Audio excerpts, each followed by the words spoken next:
নমস্কার বন্ধুরা, welcome to ST unique sports. বন্ধুরা, এই ভিডিওতে আমরা কথা বলবো একটু ইস্টবেঙ্গলকে নিয়ে।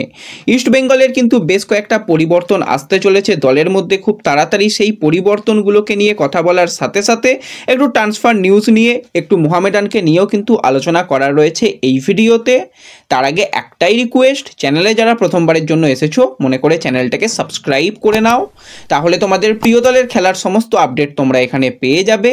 আর যারা আমাদের সেকেন্ড চ্যানেল এসডি ফ্যামিলিকে এখনও পর্যন্ত সাবস্ক্রাইব করনি, ভিডিওর ডেসক্রিপশন বক্সের লিঙ্ক থেকে গিয়ে কিন্তু তোমরা একটুখানি এসডি ফ্যামিলিকেও সাপোর্ট করতে পারো।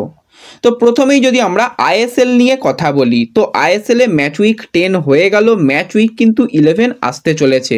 আজকে কোনো খেলা নেই, আগামীকাল কিন্তু আবার ম্যাচ উইক 11-এর খেলা রয়েছে। এবং ম্যাচ উইক 11-এ কিন্তু আমরা মোহামেডানকে খেলতে দেখব পাঞ্জাব এফসির সঙ্গে, ইস্ট বেঙ্গলকে খেলতে দেখব চেন্নাইন এফসির সঙ্গে এবং মোহনবাগানকে খেলতে দেখব নর্থ ইস্টের সঙ্গে। তো তিন প্রধানের ম্যাচ এবং তিন প্রধানকেই কিন্তু অ্যাওয়ে ম্যাচ হিসাবে খেলতে হবে। প্রথমেই মোহামেডানের 6 তারিখে খেলা, তারপর 7 তারিখে ইস্ট বেঙ্গলের এবং 8 তারিখে কিন্তু মোহনবাগানে খেলা রয়েছে। পরপর 3 দিন কিন্তু আমরা তিন প্রধানের ম্যাচ দেখতে পাবো। এবার কথাটা যদি আমরা বলি প্রথমে মোহামেডান স্পোর্টিং ক্লাবকে নিয়ে, তো মোহামেডানের অবস্থা খুবই খারাপ। কারণ যেরকমভাবে তারা হতাশাজনক পারফরমেন্স করছে, সেই মোহনবাগানের সঙ্গে ডার্বি ম্যাচ থেকে শুরু হয়েছে, সেখানে 3-0 গোলে তারা হেরেছে। তারপর কেরালা ব্লাস্টার্সের সঙ্গে হেরেছে, হায়দ্রাবাদের সঙ্গে বড় ব্যবধানে হার, ইস্টবেঙ্গলের সঙ্গে যাই হোক অন্তত একটা পয়েন্ট পেয়েছিল, বেঙ্গালুরুর বিরুদ্ধে হার, আবার জামশেদপুরের বিরুদ্ধেও তাদের হারতে হয়েছে। তো এত হার হচ্ছে, দলে কোনো কিচ্ছু ঠিক নেই এখন। কোনো ইন্ডিয়ান প্লেয়ারের পারফরমেন্সও আহামরি খুব একটা ভালো নয়। প্লেয়ারদের দেখে মনে হচ্ছে যে কোনো বোঝাপড়া নেই, কোচ কী পরিকল্পনা করছে সত্যি জানা নেই, কোচকে ছাঁটাইয়ের জন্য কিন্তু কী কাজ করছে ম্যানেজমেন্ট সেই দিকেও কোনো খবর নেই। একটা সময় পর্যন্ত কিছুদিন আগে খবর বেরিয়ে আসছিল যে তারা পরিবর্তন ভাবনা চিন্তা করতে শুরু করে দিয়েছে। তো সেক্ষেত্রে কিন্তু ইভান ভুকোমানোভিচের নামটা আমাদের সামনে এসেছিল এবং ইভান ভুকোমানোভিচ একজন কিন্তু অত্যন্ত পরিচিত আইএসএলের কোচ, কেরালা ব্লাস্টার্সের হয়ে কিন্তু যথেষ্ট ভালো কেরালাকে নিয়ে পারফরমেন্স করিয়েছে।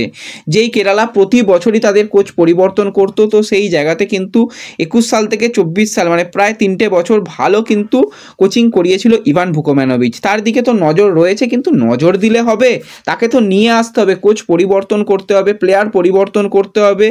আর যেরকমভাবে চাইনিজের মানে সিস্টেম চলছে, এই সিস্টেমে সত্যি কথা বলতে আইএসএল স্ট্যান্ডার্ড তাদের দেখে মনে হচ্ছে না। ইস্টবেঙ্গলেরও খারাপ পারফরমেন্স, অনেক কিছু ঠিক আছে খারাপ, তবুও কিন্তু তাদের দেখে অন্তত মনে হয় হ্যাঁ আইএসএল স্ট্যান্ডার্ডে অন্তত খেলাটা হচ্ছে।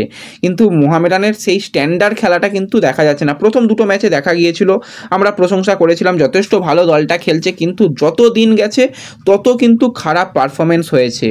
এবার যেটা সমস্যার ব্যাপার সেটা হচ্ছে চাইনিজকে ছাড়া, তাকে ছাড়তে গেলে কিন্তু একটা আর্থিক জরিমানা দিতে হবে মোহামেডান স্পোর্টিংকে। তো সেই ব্যাপারটাকে নিয়ে আলোচনা করা দরকার। দলের এত খারাপ পারফরমেন্স হলে কি হবে এই দলটাকে নিয়ে, যেখানে অনেক আশা ছিল যে আই লিগ চ্যাম্পিয়ন হয়ে আইএসএল এসেছে, মোটামুটি একটা রেজাল্ট করবে, হয়তো চ্যাম্পিয়নশিপের দিকে না থাকলেও একটা ভালো রেজাল্ট করবে। কিন্তু এত খারাপ পারফরমেন্সের পরও যদি চার্নিসভকে নিয়ে কন্টিনিউ করে মোহামেডান, তো কিছু বলার নেই। নজরে কিন্তু ইভান ভুকোমানোভিচ রয়েছে, এর আগেও তোমাদের সঙ্গে শেয়ার করেছিলাম, এখনও শেয়ার করলাম। দেখা যাক পরিবর্তনটা কত তাড়াতাড়ি আসে, পরিবর্তন সত্যি দরকার রয়েছে এই দলটার ক্ষেত্রে। আমরা ইস্টবেঙ্গলের ক্ষেত্রেও দেখেছিলাম, কার্লেস কোয়াদ্রাত দলকে নিয়ে সফল হয়েছিল, ট্রফি জিতেছিল, কিন্তু একটা সময় এসে কার্লেস কোয়াদ্রাত তার দলটাকে নিয়ে এগিয়ে নিয়ে যেতে পারছিল না, অনেক সমস্যা হয়েছিল। কোচ পরিবর্তনের সঙ্গে সঙ্গে ইস্টবেঙ্গলের পারফরমেন্সও কিন্তু বেশ কিছুটা পরিবর্তন দেখা যাচ্ছে অস্কারের আমলে। তো মোহামেডান কর্তাদের এবার ভাবা সময় এসে গেছে, ভাবা মানে কি এবার একদম অফিসিয়ালি কাজকর্ম করার সময় এসে গেছে, যে আগে কোচ ছাঁটাই হোক, তারপর কিন্তু নতুন কোচ অনুযায়ী প্লেয়ার নিয়ে আসা হোক, সেইভাবে নতুন সিস্টেমে একটা যাওয়া হোক। এই আই লিগের সিস্টেম দিয়ে আইএসএল সত্যি কিন্তু বড্ডই বেমানান লাগছে। তো যাই হোক, এরপর যদি আমরা সরাসরি চলে আসি একটু ইস্ট বেঙ্গলের দিকে, তো ইস্ট বেঙ্গল শিবিরে বেশ কিছু খবর বেরিয়ে আসছে। প্রথমেই একজন বাঙালি মিডফিল্ডারের কথা বলবো, 23 বছর বয়সী defensive midfielder player Tanmoy Das, যে কিন্তু ইস্ট বেঙ্গলের রিজার্ভ টিমের হয়ে ধারাবাহিক যথেষ্ট ভালো পারফরমেন্স করেছিল। তারপর সিনিয়র দলে প্রমোট হলেও কিন্তু তার প্র্যাকটিসের সময় একটা ইনজুরি, এবং ইনজুরিটা এতটাই সিরিয়াস তাকে কিন্তু হয়তো সিজন আউটও হয়ে যেতে পারে। আইএসএল স্কোয়াডে রেজিস্টার ছিল, আইএসএল স্কোয়াড থেকে কিন্তু তার নাম তুলে নেওয়া হয়েছে, তাকে কিন্তু আনরেজিস্টার প্লেয়ার করে দেওয়া হয়েছে। এবং যেরকমটা বেশ কিছু জায়গা থেকে রিপোর্ট বেরিয়ে আসছে যে হয়তো বেশ অনেক দিনই সময় লাগবে তন্ময় দাসের ফিরতে। গত সিজনে আমাদের মনে আছে তুহিন দাস খুব সম্ভবত সেও কিন্তু এরকম চোটের কারণে পুরো সিজন আউট হয়ে গিয়েছিল। তো তন্ময় ছিটকে যাওয়াটা কিন্তু একটা বড় ধাক্কা, কিন্তু ইস্টবেঙ্গলের রিজার্ভ টিমের কাছে অনেক প্লেয়ার আছে। এমনকি তোমাদের যেরকমটা জানিয়েছিলাম যে উইন্টার ট্রান্সফার উইন্ডোতে কিন্তু মাঝ মাঠের ভারতীয় প্লেয়ার নেওয়ারও চিন্তাভাবনা রয়েছে।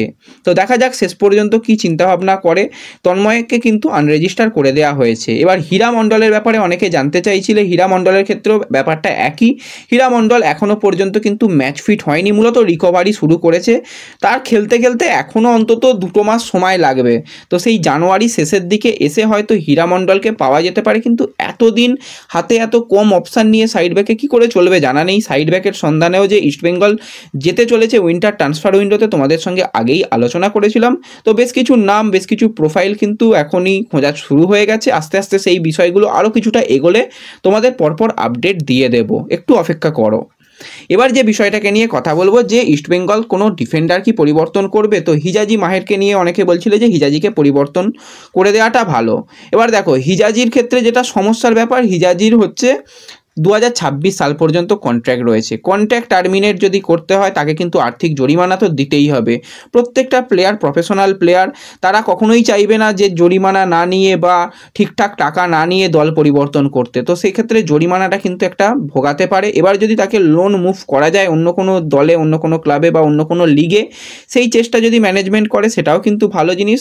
এবার অনেক রকম ব্যাপার, কিছুদিন আগে যেরকম আমরা শুনছিলাম যে হিজাজির সঙ্গে অস্কারের সম্পর্ক ভালো নয়, ঝামেলা অশান্তি তৈরি হয়েছে। তারপর মোহামেডান ম্যাচেই আমরা দেখলাম যে হিজাজি ফার্স্ট 11-এ এবং ব্রিলিয়ান্ট ফুটবল খেললো।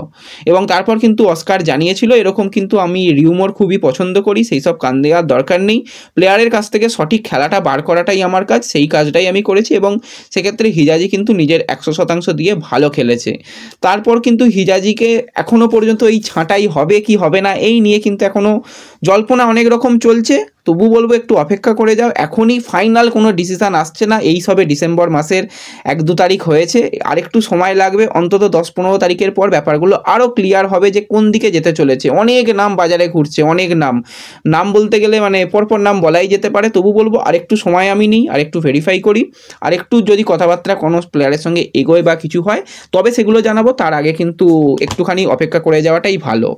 তো এই ভিডিওতে এই কয়েকটাই ছোট্ট আপডেট তোমাদের সঙ্গে শেয়ার করার ছিল। ভিডিও ভালো লাগলে লাইক শেয়ার করে দিও। চ্যানেলে প্রথমবারের জন্য এলে চ্যানেল সাবস্ক্রাইব করে নিও। দেখা হচ্ছে পরবর্তী ভিডিওতে। ধন্যবাদ।